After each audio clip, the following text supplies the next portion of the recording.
Vamos lá, vamos gravar mais um videozinho aqui no canal Inglane. E hoje, se eu fosse o dono da divisão Xbox, o que eu faria? Bom, nós tivemos aí um relatório, os números da divisão Xbox caindo mais uma vez, né, parecido com o que foi divulgado lá no mês de fevereiro. Então nós temos aí mais de 30% de queda de venda dos hardwares e tivemos aí entre 5 e 7% de diminuição da receita. Sem dúvidas, a marca Xbox ela já está queimada no mercado. Eu já falei várias vezes isso nos vídeos aqui do canal. E o que eu faria então para resolver esse problema caso eu tivesse carta branca para poder administrar isso aí? Primeiro eu separaria duas coisas. Existe a questão do consumidor e existe a questão interna da empresa. Do lado do consumidor, para quem ainda está com o Xbox, ainda está bom. Ou seja, o Game Pass com o serviço Day One, os jogos que tem no catálogo Game Pass, o preço agora que diminuiu, inclusive se não tivesse diminuído, seria uma das primeiras medidas a ser tomada, diminuir o preço do Game Pass Ultimate. Então, agora que o preço diminuiu, nós temos também o Rewards, né, que pode ajudar a pagar o Game Pass ou comprar jogos, e a gente tem também os preços mais baratos na loja, né, normalmente mais baratos na loja do Xbox nos consoles. Então essa parte de serviços, nuvem, etc., o que o consumidor que já está na plataforma ainda consome, essa parte ainda está boa. Então não precisa mexer agora e essa parte a gente mexe ou inova ou melhora depois. O que a gente precisa tratar na empresa é a parte interna, a parte de gestão e a parte do marketing também. Então para resolver o problema do Xbox no ponto de vista da empresa, né, ponto de vista do consumidor, são os produtos e serviços que ela oferece, que por enquanto ainda está bom, que eu acabei de citar. Ponto de vista da empresa, a gente começa a mudar isso fazendo uma estratégia que está baseada nos seguintes pilares: diversão, entretenimento e acessibilidade. Essas três palavras constroem a filosofia estratégica que tiraria a marca Xbox desse buraco. Obviamente que o que eu vou falar aqui, eu sei que eu poderia ter números, alguns relatórios de números e até de estrutura que eu não tenho acesso, obviamente, mas eu vou falar pelo que eu vejo de mercado e o que foi divulgado pela divisão Xbox até hoje. Então, a partir dessa estratégia, por que eu estou colocando essa estratégia como ponto central? Porque qualquer pessoa que consome um produto de entretenimento, ela está baseada nisso. Ela não está no senso de comunidade como muitas pessoas pensam, né? E essa questão de ver uma plataforma como comunidade, isso acabou e não dá mais dinheiro do ponto de vista empresarial. Então muita gente acha que tem que voltar à exclusividade de jogos, muita gente acha que a marca tem que ter uma identidade, essas coisas, então isso aí é balela, né? Identidade serve para uma comunidade, para quem já tem um relacionamento com a marca e para quem acompanha o mercado de videogames, etc. Essa fatia do mercado, ela é muito menor do que a fatia que realmente entrega o dinheiro para a empresa. E essa fatia são as pessoas que não estão necessariamente ligadas ao mercado de videogame. É o consumidor comum, casual e normal. Essas pessoas, elas simplesmente pegam um videogame para jogar, para passar o tempo, para cumprir três coisas. Chama-se, acabei de falar, diversão, entretenimento e acessibilidade. O jogo tem que ser divertido, tem que entreter e tem que ser acessível ao mesmo tempo. Então a estratégia se baseia nisso aí. Se você pegar os dois maiores mercados globais de coisas, né, de negócios do mundo, você vai ver que é o mercado de alimentos e o mercado de entretenimento. Nesses dois mercados, a estrutura básica do consumo das pessoas é isso. Não está relacionado à comunidade, está relacionado a pelo menos uma dessas palavras que eu falei. No caso de comida, é acessibilidade principalmente, né? Tudo tem que ser mais rápido, acaba sendo mais rápido e mais fácil para as pessoas, por exemplo, fast foods, comidas prontas e etc. Isso no mercado de comida. Tem que ser conveniente. E essa conveniência também tem que estar no mundo dos videogames. No caso dos videogames especificamente, essas três palavras vão tratar dessa conveniência: diversão, entretenimento e acessibilidade. Para a gente conseguir isso, a primeira coisa que eu faria, já com esse pensamento em mente, é a estrutura da empresa. A Microsoft tem uma divisão Xbox que é muito grande. Isso é um problema. Todo mundo que entende um pouco de administração sabe que quanto maior a empresa, maiores são as chances da gestão ser ruim. É muito cargo, muita burocracia e principalmente se a estrutura for centralizada. Então você tem que pegar qual é a estrutura, e a primeira estrutura que a gente olha é para os estúdios. Só a última vez que eu contei tinha mais de 20 estúdios na divisão Xbox. Não precisa de tudo isso. É claro que não precisa de tudo isso. Então a gente vê os números. Qual é o estúdio que está dando resultado?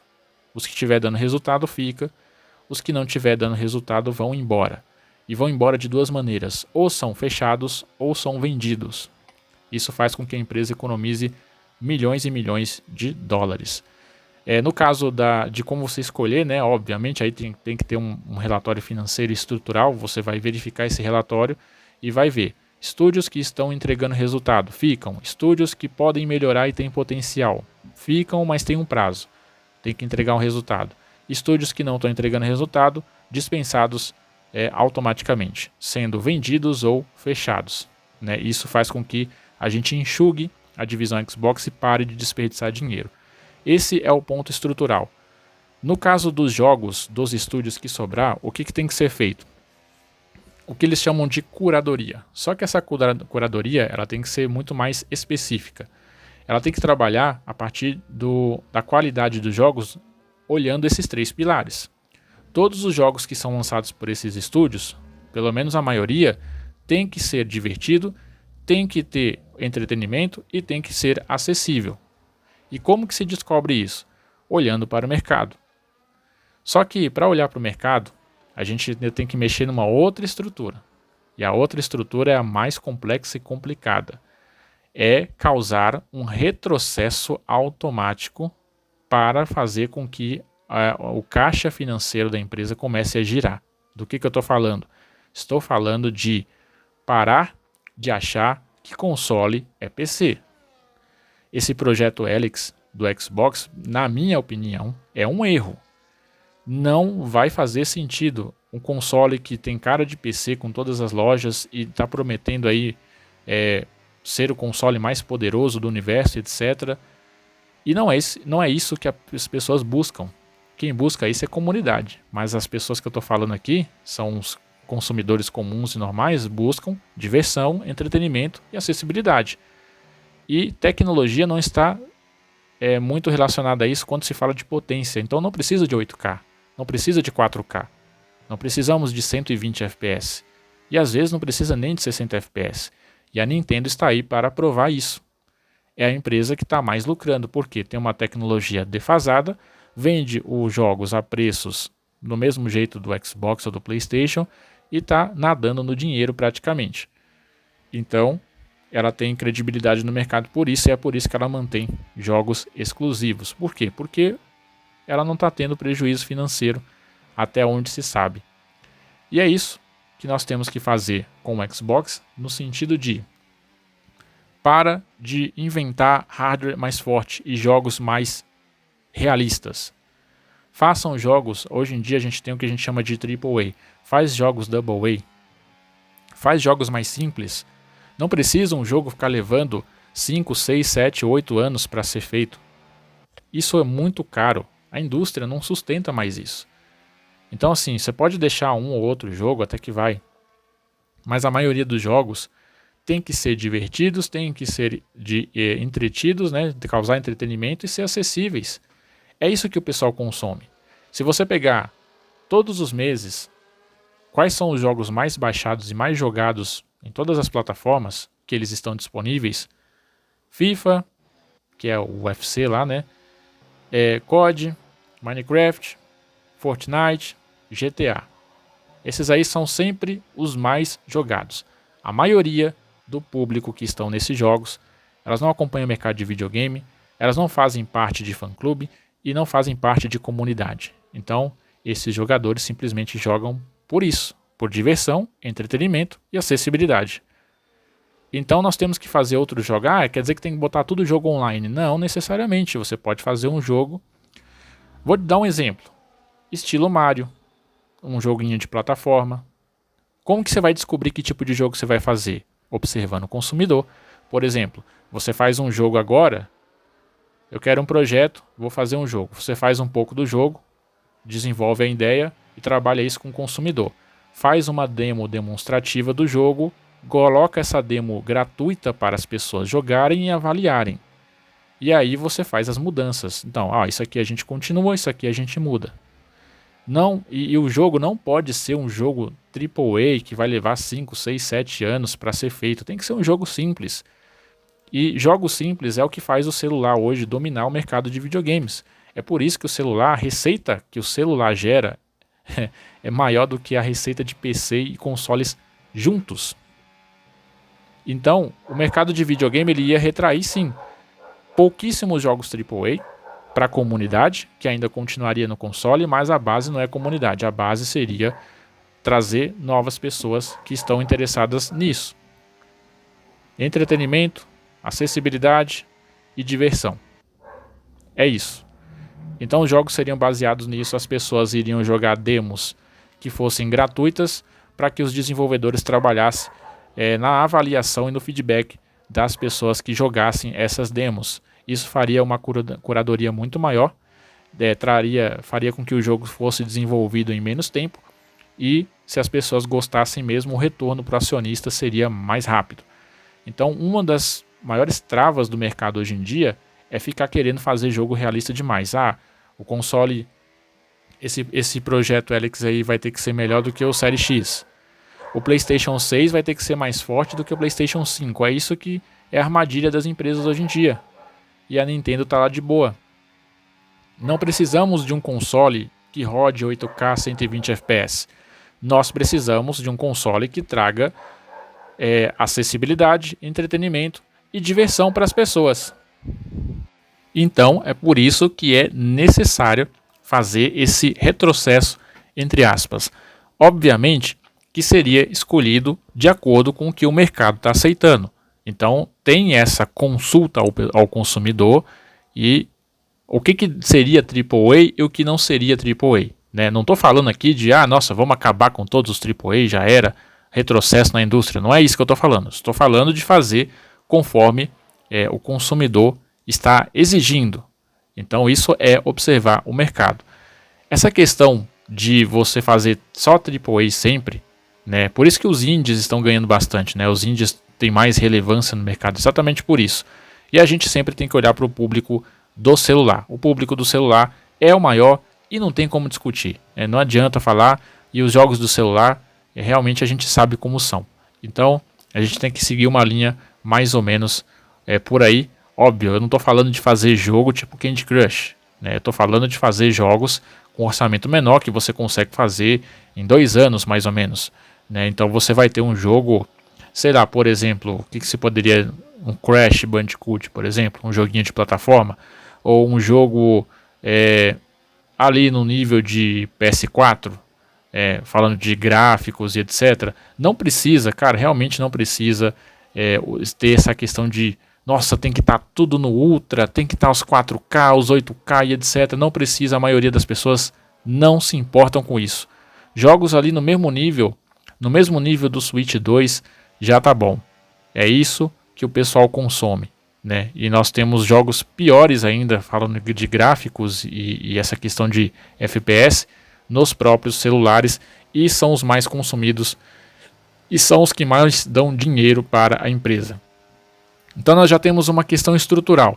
Esse modelo de negócio de como fazer os jogos, escolher qual estúdio que fica, qual que sai, dar o prazo para estúdios que têm potencial e eliminar uma parte boa dessa estrutura. A gente tira cargos burocráticos, diminui a burocracia e diminui o tamanho da divisão Xbox. E o dinheiro que vai deixar de gastar com essas burocracias desnecessárias serão reinvestidos na estrutura que ficou, nos jogos que serão feitos, essa curadoria com o consumidor e esses planos estratégicos que terão de acordo com esse sistema que eu acabei de falar.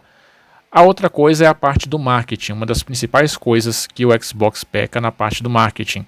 Fazer um marketing extremamente agressivo, mas sabendo administrar financeiramente isso, né? Não estou falando de colocar propagandas em televisão. Hoje a gente usa, por exemplo, a mídia, os criadores de conteúdo como um conteúdo praticamente gratuito, né? Um trabalho gratuito. E, por exemplo, a gente pode trabalhar com os famosos, acho que é leakers, né? Que chama alguma coisa assim, aqueles caras que ficam trabalhando com rumores, né?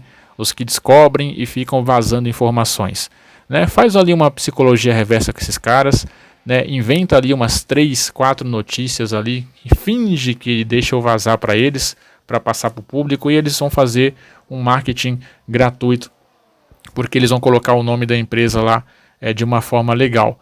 A intenção aqui é fazer com que os consumidores, né, tenham um histórico de coisas boas na empresa, e assim que sair uma informação ou um rumor, as pessoas pensem assim: olha, a gente não sabe o que a empresa vai fazer, se esse cara que está falando do rumor é certo ou errado, mas a gente sabe que vem coisa boa por aí. Essa é a imagem de marketing que a marca Xbox deveria ter. Então, se você, por exemplo, finge que tem, você aliás inventa 3 ou 4 notícias que supostamente vazariam, o cara vai dar esses 3, 4 vazamentos e, na verdade, ou você pode mudar o que ele vazou, se for verdade, ou você pode induzir o cara ao erro, e assim você mantém a sua informação em segredo, né? Existem muitas informações que são vazadas que não deveriam, e aí você mantém essa informação em segredo. E ao mesmo tempo você passa a imagem para o público de uma inconstância, mas uma inconstância boa, né? As pessoas olham e falam assim: o que foi divulgado sobre essa empresa não teve um anúncio oficial, foi de um cara que vazou a informação, a gente não sabe, mas a gente sabe que essa informação pode ser verdade ou não, ela pode ser mudada na última hora, mas o que tem por vir é uma coisa boa. Então essa é a imagem que o marketing deveria passar em relação a pessoas que divulgam informações que dizem que foi vazado, né? E nós temos também a questão das propagandas, né? Fazer propagandas com console, obviamente aí vai estar a diminuição do valor dos consoles também, né? Mas isso aí seria um pouco mais para frente. Precisa de uma estrutura financeira e de caixa para poder fazer com que o preço dos consoles seja diminuído, mas consoles futuros no nível ali de um Switch 2 ou um pouquinho melhor seriam mais baratos, com jogos que sejam mais baratos e levem menos tempo para ser feitos, trariam um retorno financeiro maior para os acionistas e traria também mais investimentos. Se bem que a Microsoft já tem muito dinheiro para investir, então ela pode correr esses riscos. Mas essas são coisas principais que deveriam mudar na marca Xbox. Existe também muitas outras coisas que eu poderia falar aqui, mas eu acho que essas aí são algumas e são as mais essenciais. Dentro do marketing, né, também já teria uma estrutura para trabalhar dentro do marketing, com parcerias com a mídia, né? Primeira coisa, eu até esqueci de falar, é fazer com que essa mídia não fale mais mal do console. Tem que imitar um pouco a Sony nisso daí. Tem que ter a punição, né, de não receber presentinhos nem nada. Tem que mostrar que a marca tem esse feeling, tem que ter esse brilho que muitas vezes não tem, né? Deixar a mídia ficar cagando em cima e ter uma conversa melhor para arrumar melhores negócios com os desenvolvedores, né? Então a gente poderia falar sobre isso, mas o vídeo ficaria muito grande e eu vou mesmo encerrar por aqui. Esses pilares que eu falei, né, na questão estrutural dos estúdios, o modo como se fariam jogos e essa parte da demonstração de jogos para os consumidores para avaliar e você puder mudar o jogo ali conforme o feedback do consumidor, seria extremamente importante. A parte do marketing também, que eu acabei não falando muito aqui, mas as principais coisas seriam lidar com pessoas que colocam vazamentos de uma forma psicológica que fazesse com que ele trabalhasse para a própria empresa, e a parte de divulgação para o consumidor, usando as próprias redes sociais e usando a parceria com a mídia, fazendo com que a mídia parasse, né, de ficar falando mal da marca Xbox, porém sabendo trabalhar de uma forma psicológica com eles também. Só que eu não vou falar disso aqui agora porque o vídeo vai ficar grande e eu vou ter que encerrar por aqui mesmo. Mas eu acho que o que eu falei aqui até agora já é alguma coisa que ajudaria a melhorar a gestão Xbox, né? Apenas com as informações que nós temos que foi divulgadas, tanto de mercado quanto de números da divisão Xbox. Seria interessante ver fazer um vídeo desse aqui, né, para matar essa curiosidade. Beleza? Mas é isso aí. Vou ficando por aqui e nos vemos então no próximo vídeo.